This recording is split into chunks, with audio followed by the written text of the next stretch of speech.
Good evening. I'd like to call the meeting to order. And before we proceed with the actual agenda, I would like to take a moment and acknowledge the passing of Her Majesty, the Queen Elizabeth II. Her impeccable dignity and grace have already been mentioned countless times during this period of mourning. This evening, I wish to add our voices to the outpouring of gratitude. Even with her passing, my wish is that we forever look to Her Majesty for inspiration and guidance on what it truly means to serve. Please stand for a moment of silence.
God save the King.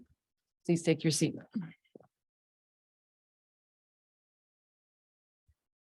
So to begin the agenda, disclosure of pecuniary interest. Anyone this evening? Seeing none, we'll move on to approval of the previous minutes. So our meeting of first the August 18th and the September 1st meeting. Any errors or omission? Seeing none, mover and seconder, Councillor Moore, Councillor Widner, all in favor? Carried.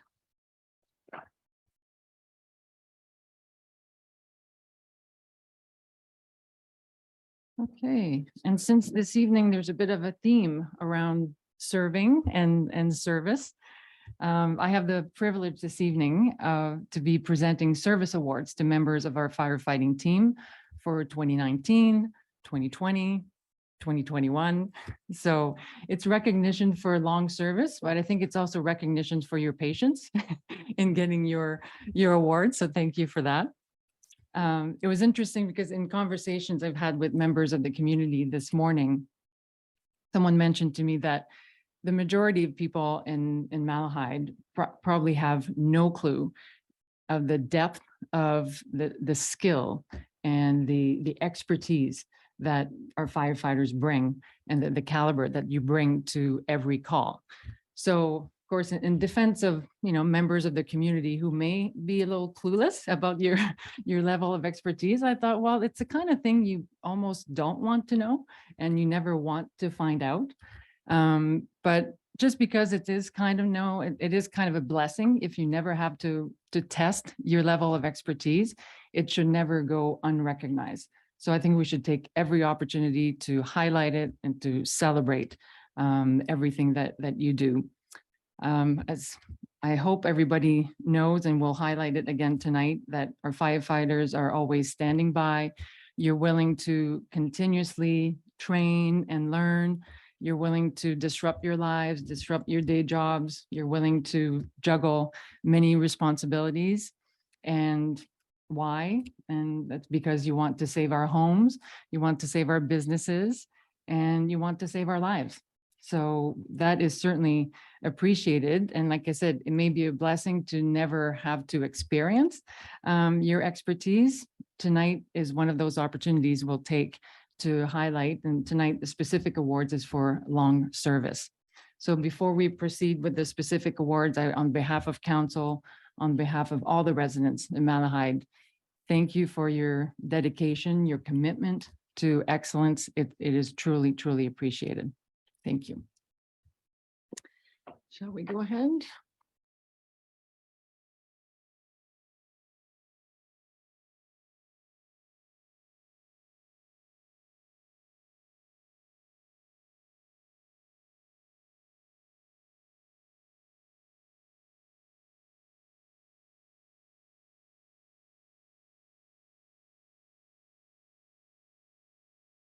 there. Right? Yeah, What if Dominic Yeah, I through can, this? Yeah. And then yeah, that's great. Yep, I can probably stand here. and they, yep. Okay, so the first award we have is OFM 20-year exemplary service medal. That's for Randy Lowen. It's our district chief, South Station.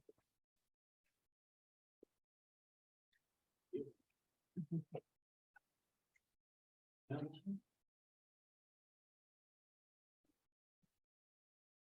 you want a picture? Great. pictures are Yeah, coming.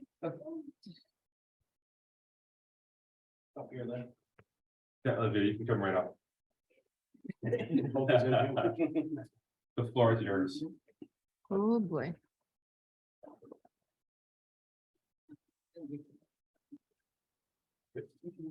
What if you went right in there? Yeah.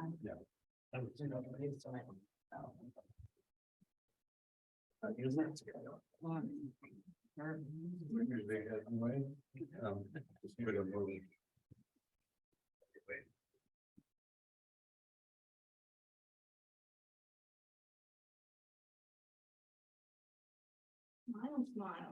Smile, smile. Say the cheesy words. Yeah, they're way with cheese. Yes. Cheese. Thank you, congratulations.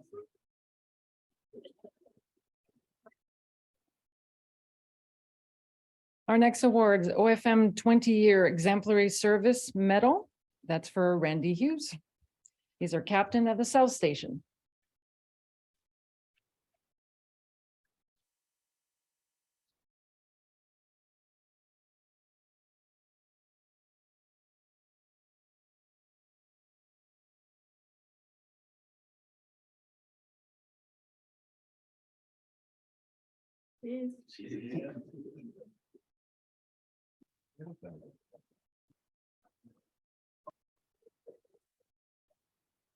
Next award has a short walk to the front. It's a 25-year, the OFM 25-year medal to Jeff Spoor, of course, our fire chief.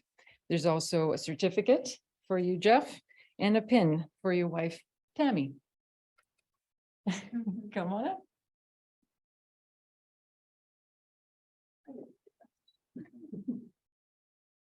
Congratulations.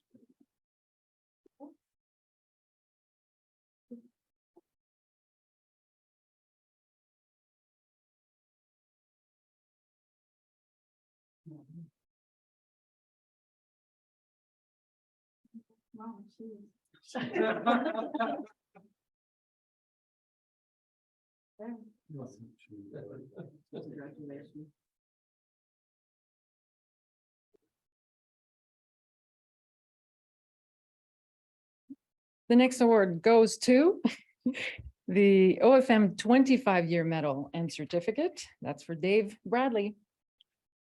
There's also a pin for your wife, Kim.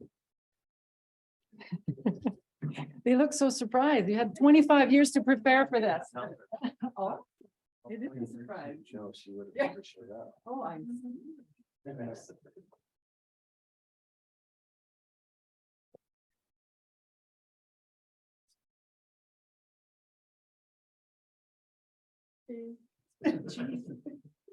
We were all, it was 18. Congratulations. Thank you.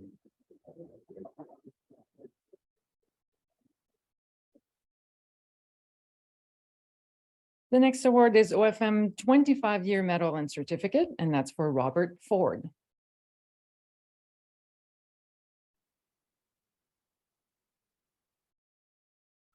Do it, I'm doing it.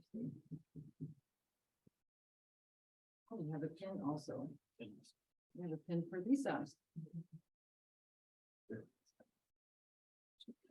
Oh.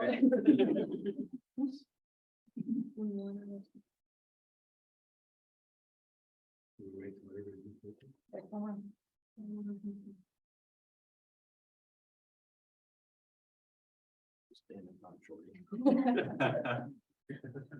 Cheese.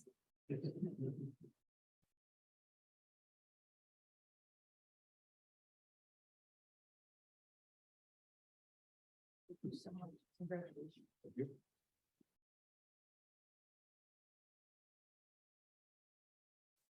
And you get to come back. Don't go so quick. You got to have. Because we're doing a couple years at the same time. So, from the township, thank you for your 25-year retirement, for your retirement. Oh. Thank you so much for your service. Thank you. That goes to you. And I will- Thank you. Thank you.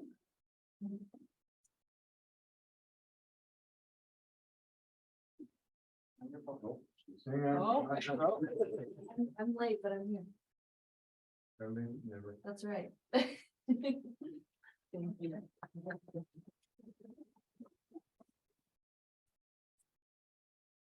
The next award, OFM 30 years exemplary service, the service bar and the 30 years service. Is that right?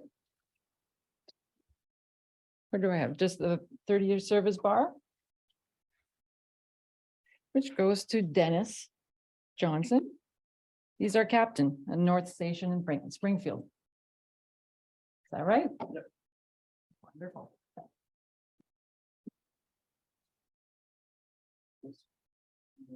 Congratulations.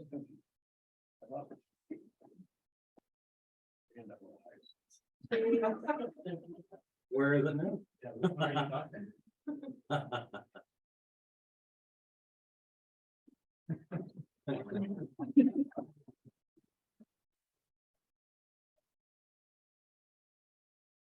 Our next 30-year exemplary service bar is to James Legg. Neither of those next two are here, but. Okay, so we'll make sure they get those. Very precious and much appreciated. James is the firefighter at North Station in Springfield.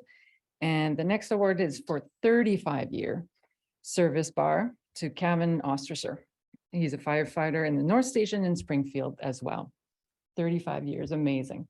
Thank you. Thank you, everybody. I just have a few seconds. I'm gonna try to get all the firefighters. I just want Absolutely. to grab a photo over there before we, I carry up. Sure.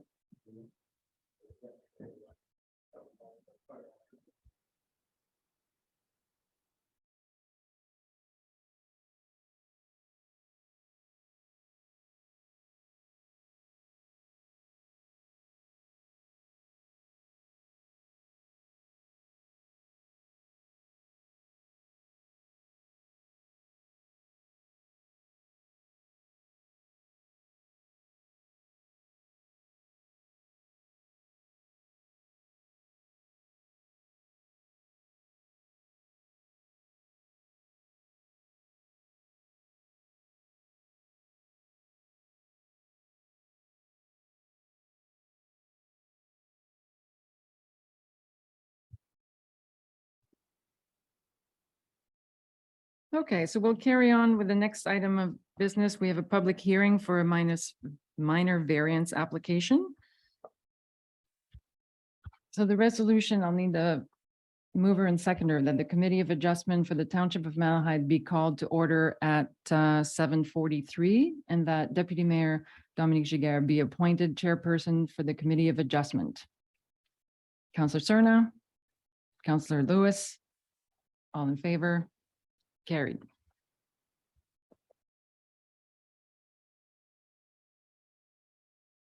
Okay, I'd like to advise the purpose of this hearing is to consider an application for a minor variance as submitted by Margaret and Jeff Lowe. Can I ask, we have Eric from Monteith Brown to provide an overview of the application. Are you with us? Yes, I am. All right, the floor is yours. Thank you, Madam Chair. Before Council Committee is a minor variance application for 3228 Imperial Road. And so the subject property is currently undersized and contains an existing dwelling as well as two accessory structures. And it's worth noting that the existing dwelling does not currently meet the requirements of the zoning bylaw with a reduced front yard setback of 1.2 meters and a side yard setback of 0.3 meters. And so the applicant is proposing to demolish and replace this existing dwelling with a new structure. However, due to the nature of the lot being undersized, the proposed dwelling would still not be able to meet the requirements of the zoning bylaw. And therefore, the applicant is seeking to permit a reduced front yard setback of 2.5 meters, where the bylaw would require 6 meters, and reduced side yard setback of 1 meter, where the bylaw would typically require 2 meters. The intent of the front yard setback is to establish a uniform streetscape and also provide adequate building separation from the roadway. And so the proposed setback would actually bring the subject property into greater conformity with the zoning bylaw and have a greater setback than what currently exists. It's also worth noting that several dwellings along Imperial Road in the area also currently have reduced front yard setbacks as well. So the proposed structure would be in keeping with the character of the surrounding area. Additionally, the intent of the side yard setback is to ensure adequate building separation and provide access to the rear of the property. And so again, worth knowing that the current structure has a smaller side yard setback than what was being proposed with the new structure. And so the proposed application would bring the subject property into greater conformity with the zoning bylaw. The proposed dwelling would be a permitted use under both the official plan and the zoning bylaw. And the requested variances would allow for the reconstruction of a dwelling on an undersized lot that would be consistent and compatible with the surrounding area. And it's not anticipated that there'd be any negative impacts on surrounding properties as a result of this application. And therefore, the proposed minor variance would be consistent with the general intent of the official planning zoning bylaw, is desirable for the appropriate use of subject lands, and is minor in nature. It's recommended the application be approved subject to the attached conditions. And that concludes the presentation. I'd be happy to take questions from members of committee. Thank you for that. Is the applicant present?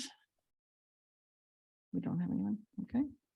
So Allison, do you have any comments received? Your worship, I can advise that the public meeting was advertised in the Elmer Express for 2 consecutive weeks and was mailed to property owners within 120 meters, at least 20 days prior to the meeting, and there was no comments received. Thank you. Any members of the committee have any questions on the application?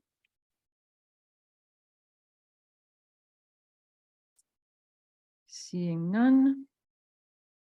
I can advise that the written notice of the decision will be forwarded to the designated parties and that there's a 20-day appeal period.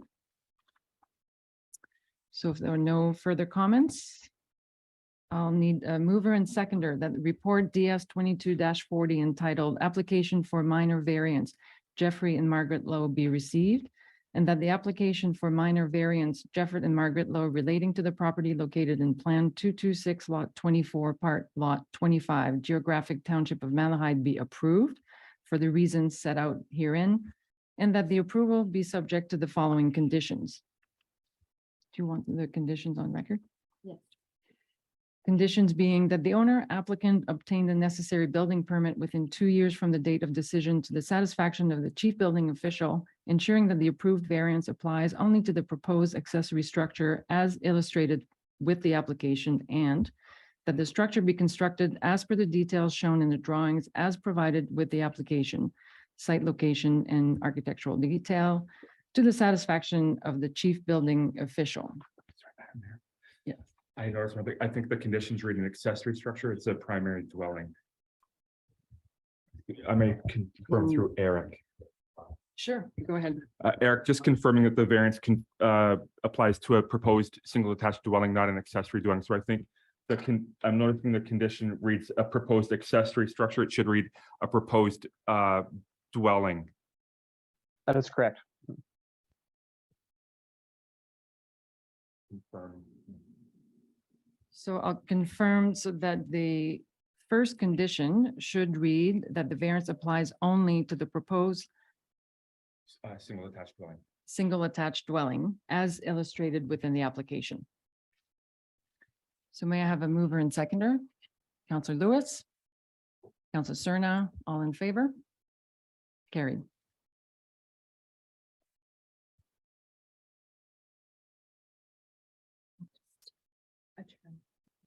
All right, it'd be good to adjourn this meeting. So can I have a mover and seconder that the Committee of Adjustment for the Township of Malahide be adjourned and the council meeting reconvene at 7:49? Counselor Moore, Counselor Widner, all in favor? Carried.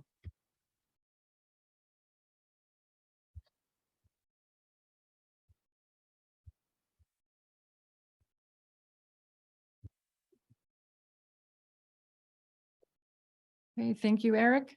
Have a nice evening, or do we need you for? Okay, I think you're done for the night. Thank you so much. Thank you. So we'll move to reports of departments. The first report is from our award-winning Director of Fire and Emergency Services. Floor is yours. Good evening. How are you tonight? Thank you for the awards and thanks for giving the recognition to the staff that's put a lot of time in. I didn't add up all the total time there for that, but that's definitely a lot of hours, a lot of years there. So the report is as I've proceeded with the report, the only correction I have for the report, there is a typo for the amount of medical calls at 53%. It says 53 as the number, but the words are still written at 59. We will correct that part. Just a little update for the Ontario Police College. We've noted that we haven't had a class teaching in there since before the pandemic. And they just talked to me today, left a message. We're going to do this term here. So their classes started on Monday. So it'll probably be within a couple of weeks, we'll be in to do our class again. So that'll help with our revenues. And this year's fire prevention, the public education team is getting ready for their fire safety week, and it'll be for plan your escape. So they're going to get into as many of the schools in the township as they can this year, and they'll be the first time in the schools again in the last few years as well. So looking forward to it. If anybody has any questions, I'll be happy to ask, happy to answer. Comments, questions? Counselor Whitner. Yes, thank you. Madam Mayor, through to Jeff. Jeff, it seems like the motor vehicle collisions there's a lot of volume to them lately, and there's a lot of damage and destruction, and I don't know what the answer is. People aren't paying attention, but we had some very bad ones at the corners, and I'm surprised no one's ever got killed, but any take on that, or? I have talked to some of the OPP and some of these accidents, and it's not just a Malahide thing, it's everywhere. And there it is, the people are not paying attention. It's a lot of stop signs being ignored. I don't have an answer for it. Like, we do have a couple of corners of the township that we've had numerous accidents this year, like John Weiss and Imperial has been 4 times since June. Oh, wow. We had John Weiss in Springfield Road last Friday. We're in Ron McNeil and Imperial, same thing. Most of them is stop signs. They're not stopping. The last one, the Ron McNeil line, they're stopping and not looking and then still going into traffic. So I don't have an answer for that. I'm thinking that I think it's just an intent of people are just not paying attention, too much things going on in their cars and just lollygagging and driving through. So a lot of these cars and accidents we've had, there's not even a skid mark. They just don't see it till it happens. So luckily we haven't had too many fatalities from it, but again, with the accidents of that caliber, it's going to happen again. So Yeah, well, thank you. I hope people start paying attention because it's gonna happen and be a death. So thank you. Any further comments or questions? Okay, seeing none. Have a mover and seconder. That report number F22-12 entitled Emergency Services Activity Report for August 2022 be received. Counselor Cerna, Counselor Klinski, all in favor? Carried.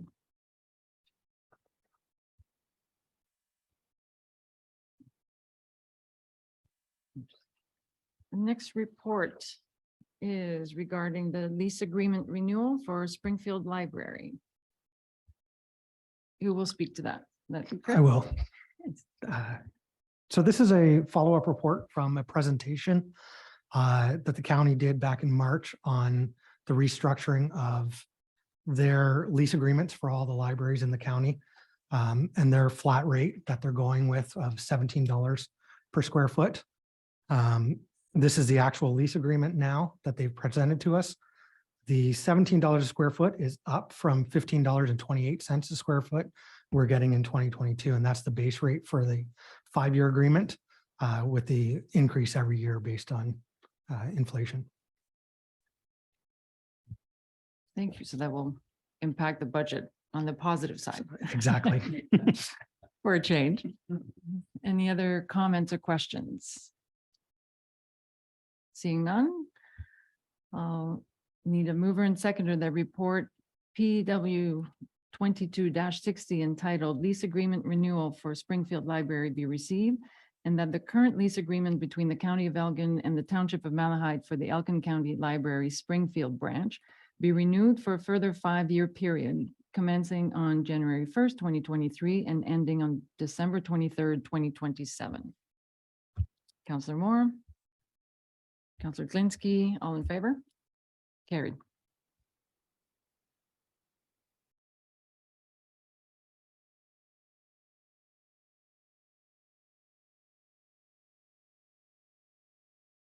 The next item. You'll take care of that, Adam, to Yes. the municipal, that's the bylaw enforcement services we discussed at our last meeting, right? Yes, thank you, Madam Mayor. So yes, as council will recall at our last meeting, I advised council that our bylaw enforcement contractor had ceased operations, but there is a new service provider seeking to establish the service provision in this area. A lot of the local municipalities across Elgin and other counties are looking to work with this new contractor named Tenant Security Group. So at the last meeting, staff was directed to bring forward a service agreement for council's consideration. So I've done so with that direction. Attached to my report this evening is a draft service agreement, and if council deems it appropriate, it can be executed in short order. And how it's written as per the terms of the schedule is for a 6-month temporary service agreement. As council will recall, we are looking to establish a shared bylaw enforcement service with the municipality of BAM. But how tenant factors into that, a 6-month temporary service program will determine how tenant is appropriate for our municipality. Okay, thank you for that. Questions or comments? Seeing none, I'll need a mover and seconder that report DS 22-49 entitled Execute Agreement for Municipal Bylaw Enforcement Services be received, and that council proceed with the adoption of bylaw number 22-72, authorizing the mayor and clerk to sign an agreement with Tenant Security Group for the provision of municipal bylaw enforcement services for a 6-month term. Mover, Counselor Widner, seconder, Counselor Cerna, all in favor? Carried.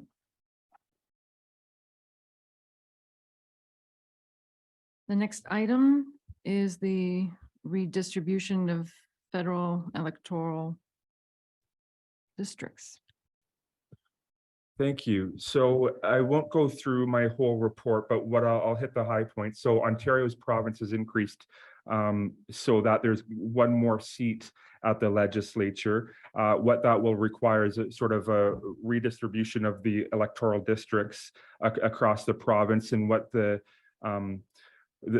Federal Electoral Boundaries Commission's responsibility is to do is to make sure that each district is for the most part equal and fair with regards to population size, geographic area, those sorts of things. So what they're looking at doing is changing our current Elgin, Middlesex, London riding into something that is a lot larger geographically, but at the same time maintains that population distribution. What it does do is it separates the city of St. Thomas, the northerly portion of central Elgin, and the northeast corner of Southold, and puts it into a separate riding than what we currently belong to. Our current riding has all of Elgin County and the city of St. Thomas fully captured within our current district.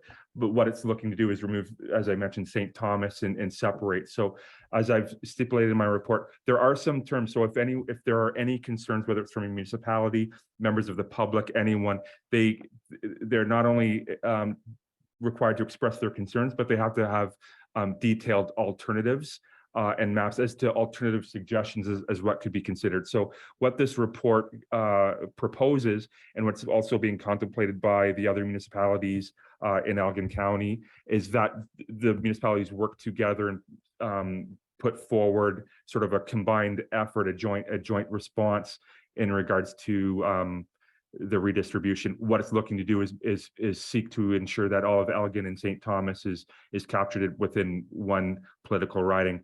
What we're risking here with this new one is more, a diluted representation in our rural riding. So we're representative would have to have more geographic area, more to cover with less representation. So if there's any questions about my report, I'll be happy to try to answer them. But what we're looking to do is work together with our municipal partners in the county and city of St. Thomas to put forward a preferred alternative, preferred solution. Thank you. Thank you. Comments, questions? Councilor Whitner? Thank you, Deputy Mayor. What was wrong with the way we had it? Like, is someone got a whole lot of time, they wanted to redraw these maps for no reason at all? Because I don't see any reason to do what they're doing. It costs a lot of money, and I don't think there'd be any gain for anybody. Except dilution, like you said, so, thank you.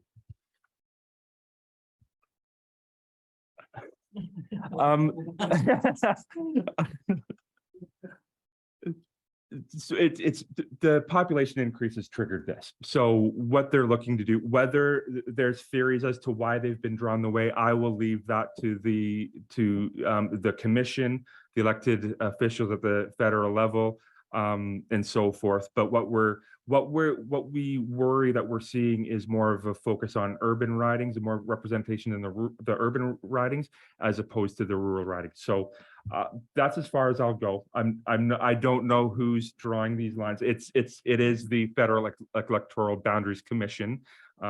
What's provoking this is the population increase that causes one more riding to be created, which there's going to be changes somewhere where those changes are going to occur. Thank you. And I mean, I can add based on discussions even at the county meeting also, it is because the main rationale is to try to even out numbers and to reflect population growth. But I think the overall sentiment is that there's more than one way to do that. And right now, what is being proposed is causing a domino effect across the whole region, like from Windsor up to across this whole Southwest, and it's not clear why. And I think the impact on each municipality has not been truly considered. So it feels very mathematical and surgical in terms of, strictly looking at numbers. I think the advocacy is going to be based on, we don't disagree with, balancing the numbers. But there should be also another criteria around respecting sort of identity or sort of logical combinations and trying to avoid splitting municipalities. So if you look at the impact, not so much on us, but other neighboring municipalities, they may end up divided into 2 or 3, maybe 4 ridings, at which point then they have representation from 4 members of parliament. Which, so I know in the discussion at the county, we talked about how in the advocacy letters, we'll try to make sure that the impact is very well described. So, because perhaps for someone, removed from the area, the concrete, impact is not really tangible. So I think it's up to us to say, if we do this, here's the consequence, and very, very tangible consequences. So, and I think it's a unified voice in this area, that there are other ways to address the concerns around numbers. So we shall see. So for now then, I'll need a mover and seconder if there are no other comments, questions. The mover and seconder that report number CAO 22-11 entitled Proposed Redistribution of Federal Electoral Districts be received, and that staff be directed to coordinate efforts with Elgin County, Elgin local municipal partners, and the city of St. Thomas to represent interests and concerns pertaining to the proposed federal electoral boundary districts, and that the mayor be directed in coordination with the efforts of the county, its partners, and the city to provide a written submission to the Federal Electoral Boundaries Commission for the province of Ontario stating that Elgin County and the city of St. Thomas should remain fully contained and represented within one federal electoral district.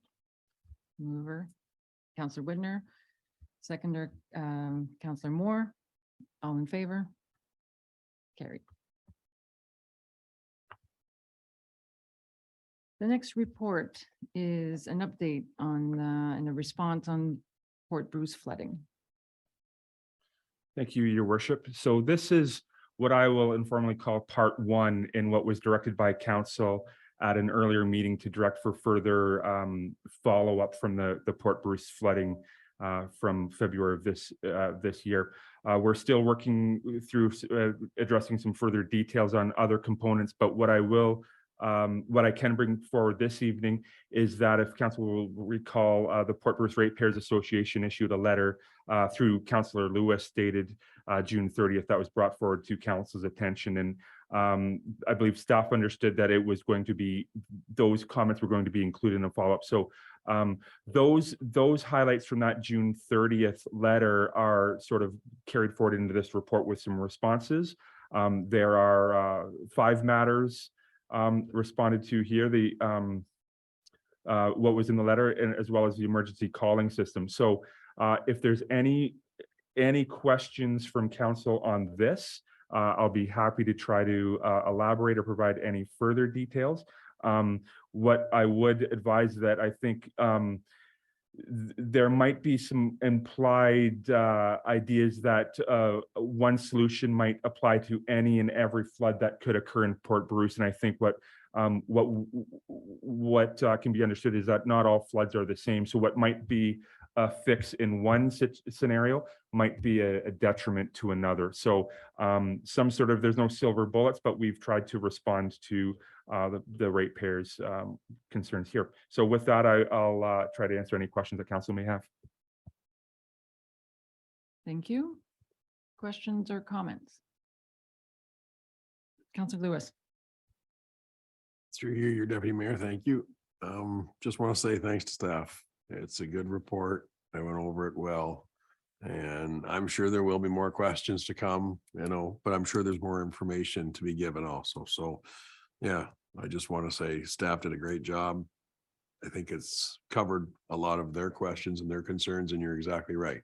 I was a resident for a flood, and I've seen 2 others since I was a resident for that one, and not at all the same.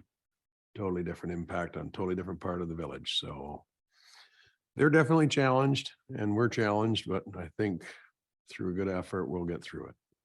Thank you very much. Adam? Thank you for those comments, Scott. And I do think, and on behalf of staff too, that we appreciate those. I don't want it to be thought that because every flood could be different, that we're sort of dismissing any floods and not, but like what we do appreciate are the ideas and suggestions. I think it's great that, like, if there are ideas, if there are suggestions, by all means, it's not to say that they can't be brought forward or considered, because we know that it's a significant issue that people have to live through and deal with. But it's not to say that we can't consider it, like what our report says is those ideas, those suggestions might, and one might be a last minute decision on whether to pull the trigger on that idea. So great ideas, they might not be one size fits all or a perfect solution for every situation, but ideas nonetheless are good to bring forward. But thank you for the comments. Any other comments? Counselor Whitner. Deputy Mayor, the Ralph Street drain pump, like I realize it says in here, it's not meant for flooding. But how big, like we need it for other things, it needs to be working. It wouldn't be that big a deal to put some kind of alarm on it, would it? That would be just picked up with phone. I mean, the technology today is pretty easy to do. Regardless, if it's not working, it'd be nice for us to know.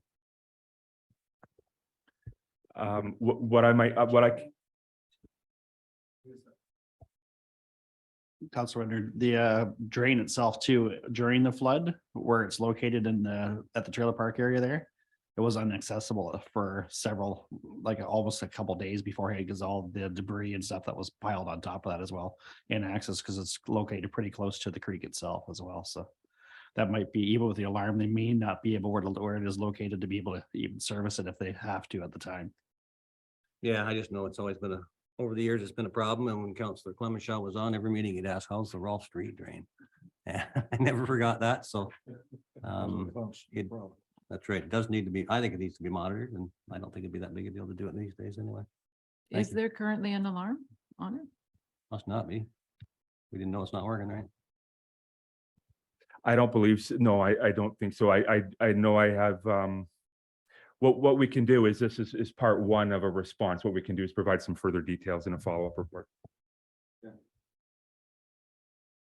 Great, yeah, and it's good to reiterate that because at the July 7th meeting, there was this letter and a number of other questions. So this is kind of almost like an interim, as you said, part one report. And I think it's better to not wait until we have all of the answers ready until we publish. We can publish reports and updates as we go and show that there is ongoing work on this issue. And being that this was correspondence received, are you sending, other than this meeting this evening, are you also sending it as correspondence to the Ratepayers Association? Through you, I don't see why we can't do that.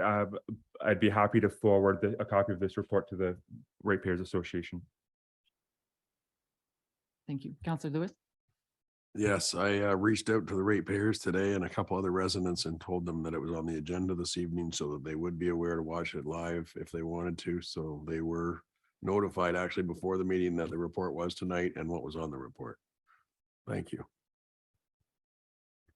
Never over communicate.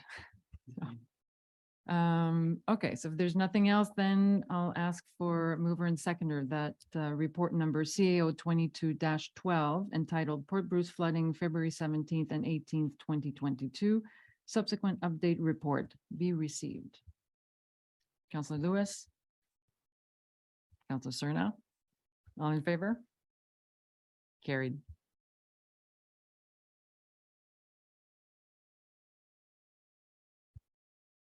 The next item on the agenda is reports of committees and outside boards. This evening, we just have the Long Point Region Conservation Authority minutes. Any comments or questions on that? Seeing none, I'll need a mover and seconder that the following reports or that the Long Point Region Conservation Authority Board of Directors minutes of July 6, 2022 be noted and filed. Councillor Glinski, Councillor Lewis, all in favor? Carried.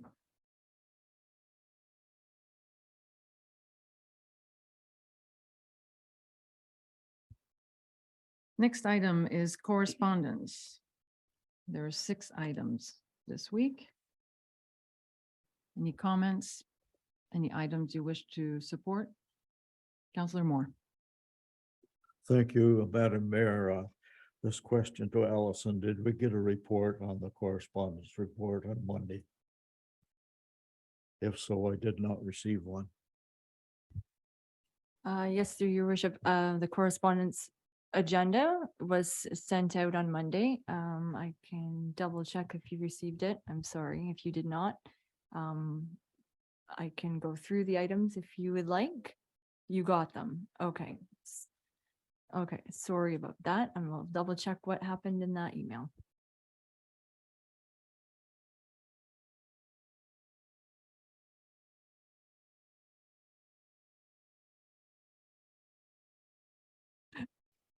Good point.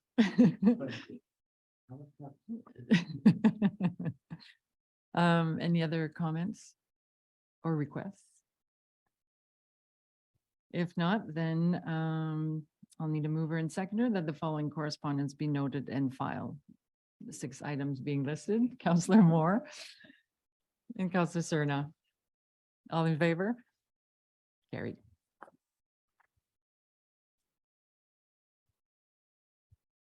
Okay.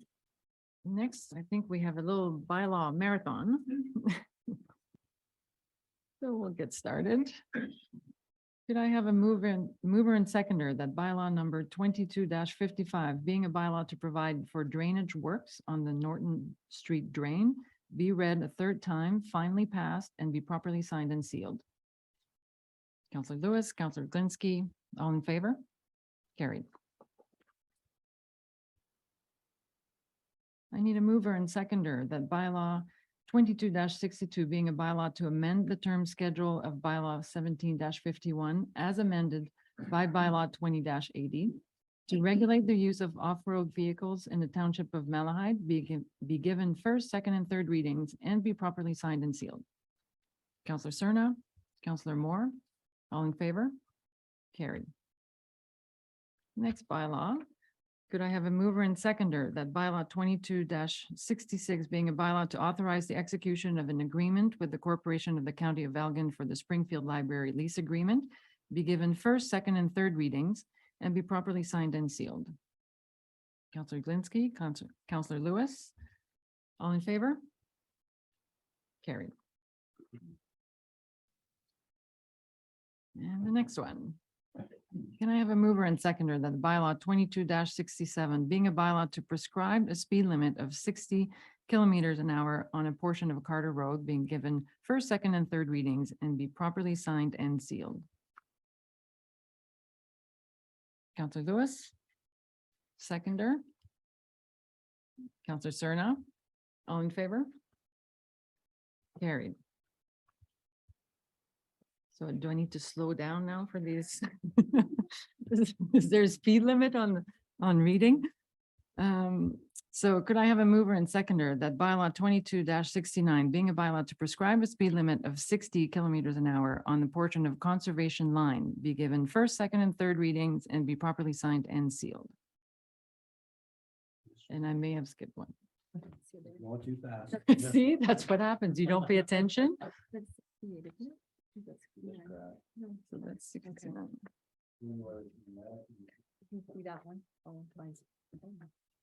Where did we- Okay, so we found 68. Okay, so right now, motion for bylaw 22-69 is on the table. Counselor Lewis moves it. Counselor Glinski seconded. All in favor? Carried. And we'll go back. So I'm just making sure everybody's paying attention. Good, good. So we'll go back to 68. Could I have a mover and seconder that bylaw 22-68 being a bylaw to prescribe a speed limit of 50 kilometers and 60 kilometers an hour on a portion of Chalet Line be given first, second, and third readings and be properly signed and sealed? Counselor Widner, Counselor Moore, all in favor? Carried.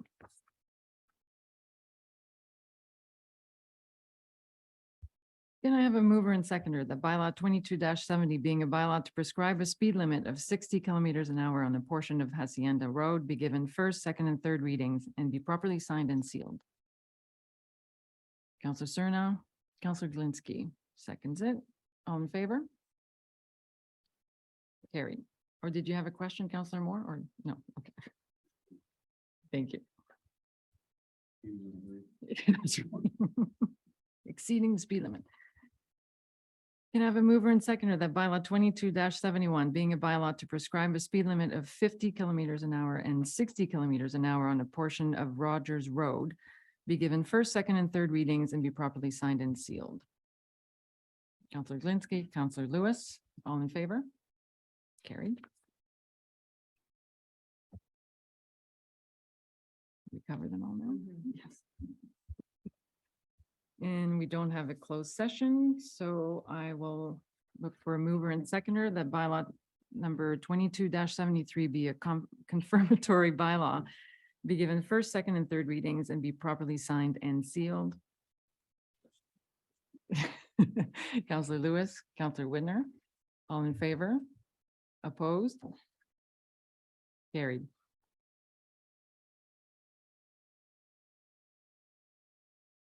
Any other matters of urgency? Any other comments? If not, then we'll do adjournment.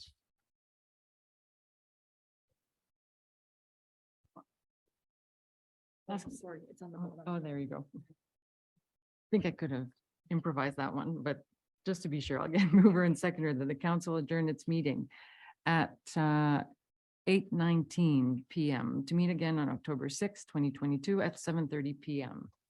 Counselor Glinski, Counselor Whitner, does it matter the order? Okay, just making sure. All in favor? Carried.